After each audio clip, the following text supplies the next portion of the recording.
Welcome to the dark side of travel. So you've dared to come jaunt with me. Thank you. Let me introduce myself. I'm Courtney Mroch, ambassador of dark and paranormal tourism for Haunt Jaunts, a destination for restless spirits who dig hauntings, true crime, horror, Halloween, and weird days. I'll be your host and guide for this listening adventure. Looks like we've been cleared for takeoff, so buckle up, sit back, and enjoy the ride.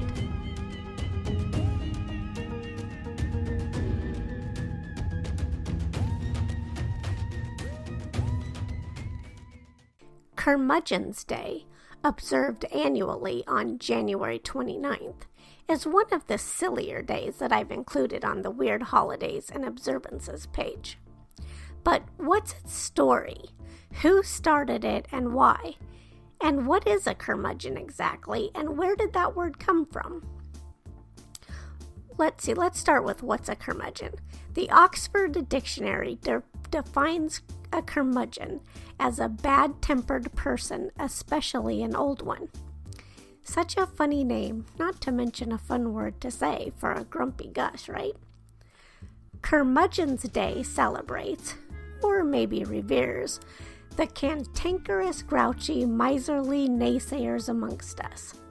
Also, it gives us permission to let our inner grouches simmer in our sour stew without being told to cheer up or stop being so glum, if we're normally prone to feeling meh and bah humbuggish. What a day to sulk at will. That might be enough to even make a curmudgeon smile.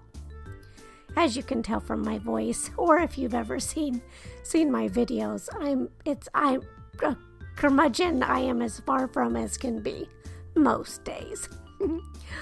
Would you believe that a comedian was the inspiration for National Curmudgeon's Day?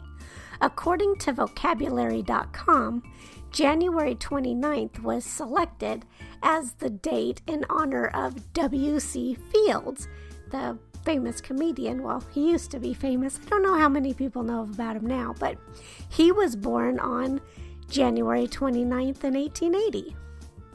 However, I did turn up some great W.C. Fields quotes that demonstrates what a witty curmudgeon he was. I personally think witty and snarky should be added to the definition of a curmudgeon because even though they're grouchy, you can't help but laugh at their funny comments. Or at least I can't, because most of them are very amusing and say funny things because they're very honest, right? So sometimes honesty is the best humor. But so here's five of W.C. Fields' quotes that I found funny. If at first you don't succeed, try again. Then quit. No use being a damn fool about it. I am free of all prejudice. I hate everybody equally. Well, I think he said actually, I hate everyone equally. Start every day off with a smile and get it over with. I like children. Fried. I never drink water. That is the stuff that rusts pipes. Hopefully I did W.C. Fields proud. He won't come back and haunt me for butchering his quotes. Now let's take a look at 12 popular curmudgeons from pop culture. Let's see, we've got Archie Bunker from All in the Family, Donald Duck, Dorothy Zbornak from The Golden Girls, Ebenezer Scrooge, who's perhaps the most famous curmudgeon of all. Well, maybe not the most, but he's from A Christmas Carol. George Wilson from Dennis the Menace, Grumpy Dwarf from Snow White and the Seven Dwarfs, Grouchy Smurf from The Smurfs, Max Goldman from Grumpy Old Men, Oscar the Grouch from Sesame Street. He might give Ebenezer a run for his money, right? Severus Snape from Harry Potter, Stanley Hudson from The Office, and Statler and Waldorf from The Muppets. You know, those two old guys in the balcony? Okay, and something else that was fun, I found other days devoted to grouches. in my quest to try and find out who may have created Curmudgeon's Day. I went through some newspapers and I found some great clips, like this one from the Southtown Star from 1986. Want to ruin a Curmudgeon's Day? Celebrate National Grouch Day on October 15th. Honor a grouch. The originators of this day feel that all grouches deserve a day to be recognized. Of course, most grouches are grouchy because they are abused, so recognizing and honoring them is bound to spoil their day. There's nothing a grouch hates more than someone who is nice to them. That's crazy. So, in a collection of strange days for October, a July 23rd, 1986 edition of the Tampa Tribune listed Cuddle a Curmudgeon Day, which I don't know, would a curmudgeon even let you cuddle them? I can just see the expressions of disgust that would provoke, can't you? So it was listed as Cuddle a Curmudgeon Day on October 22nd, which I have never run across that one, so I'm going to see if that's still a thing, and if it is, I'll add it to the Weird Holidays and Observances. And then in the 1990s, there was apparently a band called Curmudgeon's Day. I found several listings for their shows in the St. Louis Post-Dispatch. I think it was a lot in 94. And apparently, in one of them, it said, Blue Rodeo, where have they been? Where are they going?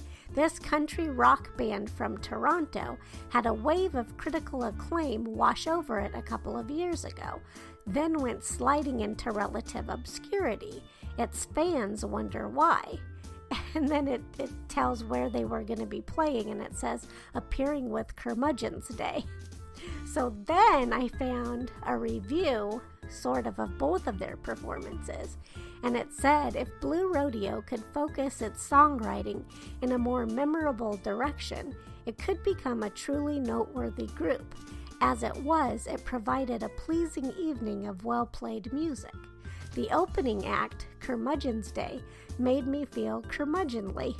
Bad Company was much better at the rock and ballad styles this band performed, and its members played funk in much the same way I play pool. They rarely hit the pocket, and if they did, they usually scratched. Ouch! I'm sure after reading that review of their performance, the Curmudgeon's Day band members were probably feeling pretty curmudgeonly themselves.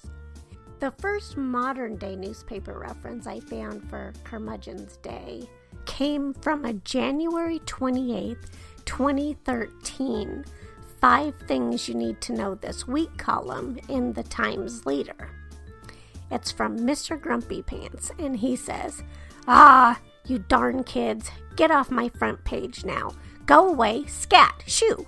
I've about had enough of you people, what with your reading habits, looking at my words. Find your own 5 things. Lucky for me, this Tuesday is Curmudgeon's Day, so my ill-tempered outburst is appropriate for louts such as yourself. So go ahead, be downright cantankerous and miserable. See if I care. He was that sort of funny. Who's your favorite pop culture curmudgeon? Or maybe you know one in real life? If so, do you plan to celebrate them on Curmudgeon's Day? Maybe give them a little cuddle? Or is it best to just leave them alone? However you celebrate Curmudgeon's Day, or don't, I hope you have a good one. Happy January 29th.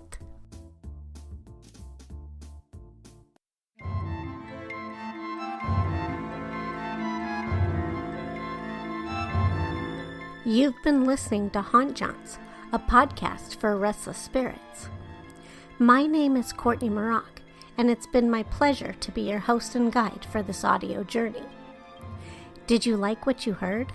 If so, the best ways to show your appreciation are by subscribing wherever you get your podcasts from, leaving a review if your podcast provider permits it, or by sharing this episode.